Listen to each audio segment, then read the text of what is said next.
President Joe Biden, who was so competent, he was so competent that he stayed in his basement for the entire campaign trail. COVID. I don't buy it for a minute. You know what I do buy? I do buy that he couldn't keep a thought going. He never could. He never could without prompts and you know, I get it, but you know, other times I would say, let the conviction of your ideas play forward. And he never could keep his thought going. Never could.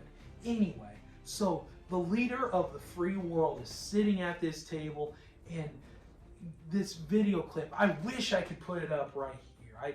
I don't quite have those skills. Oh, hey, Glory, do you? Oh, Glory doesn't have those skills yet. Anyway,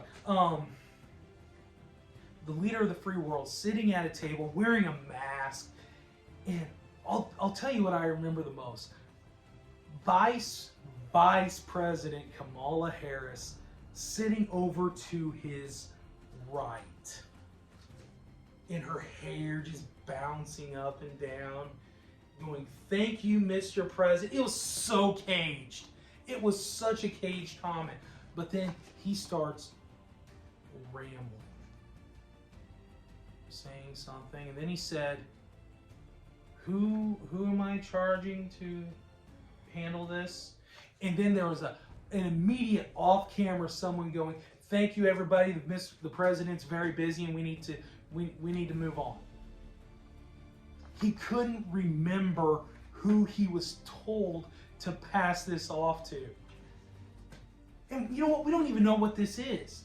I highly suspect that it was the border crisis that they were talking about, and that's why it was kind of cut short. I have no proof of that, but anyway, the leader of the free world can't even delegate. It seemed to me that would be kind of important, that it was just, I remember within the first days of the coronavirus, there was a task force put together, there was people on it, and President Trump said Vice President Mike Pence is in charge of it. Trump was fighting off impeachment and this and that, and he delegated it to the Vice President. I, for one, think that was a masterful stroke. He didn't know if he would be around, and if he wasn't around, it was going to be the Vice President who would assume the presidency, and he would be up to snuff. I think that was a smart move. He had the campaign to worry about. Not saying the Vice President didn't have stuff, but let's face it, he was going to have more stop, and people come to see the president, not so much. Who is my handler? And I'll be honest, President Biden sitting here and he was looking around, who? And I just remember over here, this, it's a horrible imitation of, and her bouncing hair, and how it was so, "Thank you, Mr. President."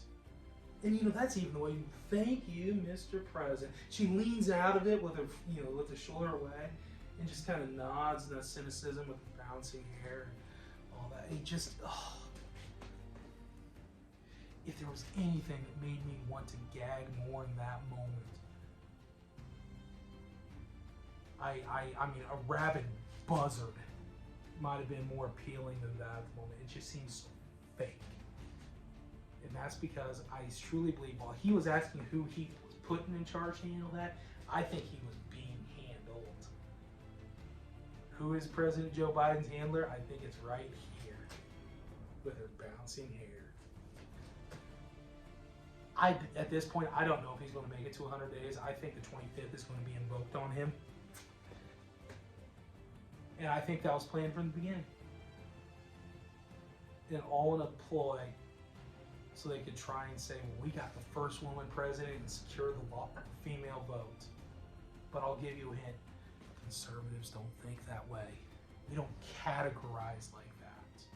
We just see a voter, not a black voter, a female voter, an urban voter, a senior voter. I just see a voter. What a concept. Who's my handler? Who knows? Until our next video, guys, may Patriot Fever consume.